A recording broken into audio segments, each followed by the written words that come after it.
po para sa kanyang next family. Next na kayo? Oh, galingan mo, girl!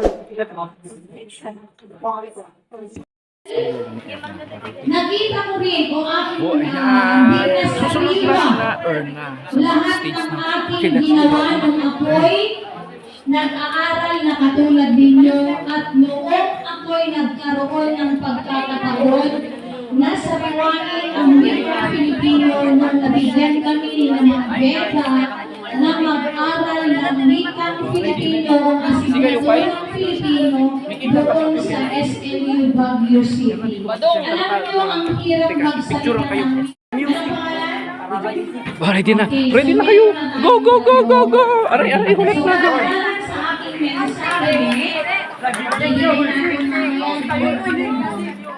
Sakasaka tayo talaga? Talaga sa aking mensahe, habang kayo pinapanood ko na nagsasalita sa wikang Filipino, maraming lamang na Kabubuan ka, no? Nervous. Nervous. Okay naman mga susunod. Magaling ka mamaya ha. Bago ako alis. Okay, kung ano Sama kasama doon sana sa trip lang. sabi dito, buwan ng wikang pambansa. Pero pag kulang pa, babalik ako mamaya. 2024 na tayo, ma. Sunod na kayo. Filipino wikang mapag. Ano ba presentation niyo? Ibigay naman ang kasalungan Anong ng presentation? salitang Ano yan? banal. Sayawit, sir. Di ba yan Ano ang ka, may Muslim? sumubat o may dito? Ganyan ba sa inyo? Ibigay ng kasalungan ng Iba sa inyo? salitang malaya. Mayan, ano yan? Free. Ninenervous na. Uy, uy, girl. Shh, silent. Ay, kung napagalitan kayo, girl. Ano ang kasalungan ng salitang malaya? Kasalungan. Maganda ako kung nagpisa mo. Si Marjorie. Okay, ayan. Oh, di ba? Vibration mo.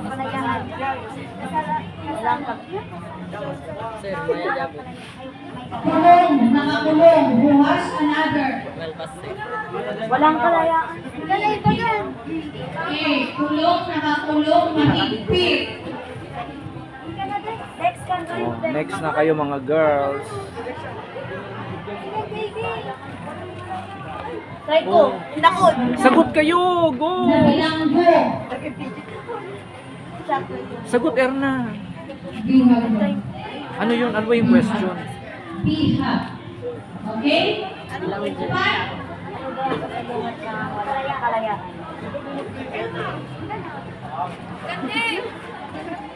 Walang kalaya. Walang kalaya. Oh.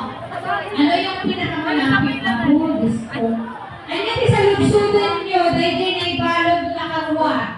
Kalayaan. Lami na na?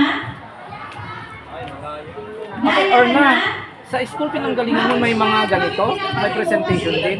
Bilang mo siya. Sayaw. So, ano yung pinakasimple kasalungan ng Manala? Bilang Maraming. Kasi Doon, kunti lang kayo. Ay, mas marami dito. Mas marami kang experience dito. Basta ano, mag-e-enjoy ka dito. Wala, isa pa. Malaya, isa pa.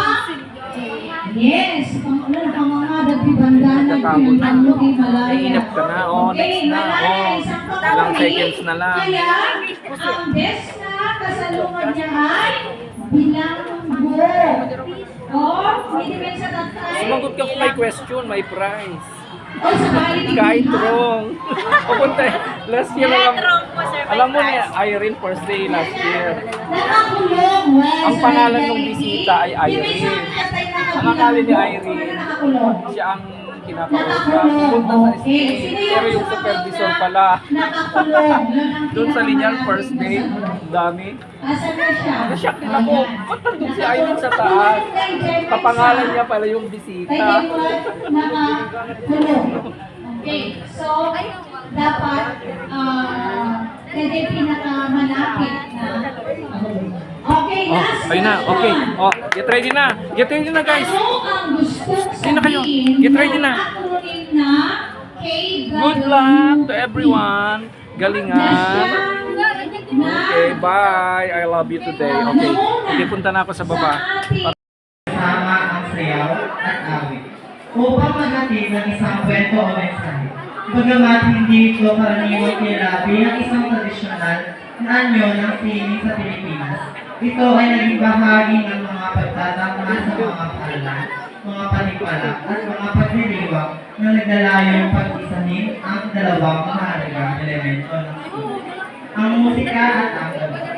Sa modernong konteksto, ang sayawin ay naging isang forma ng pagtatanghal na madalas ginagamit sa mga paaralan at mga community events. Ang mga ganitong pagtatanghal ay pinagsama ang koreografiya ng sayaw at ang liriko ng awit upang makalikha ng masining na pagpapahayag. Nagiging mabisang paraan ito ng pagtuturo ng mga tema tulad ng patriotismo, kultura at tradisyon. Muli, ating salubungin ang masigabong palakpakan ng isang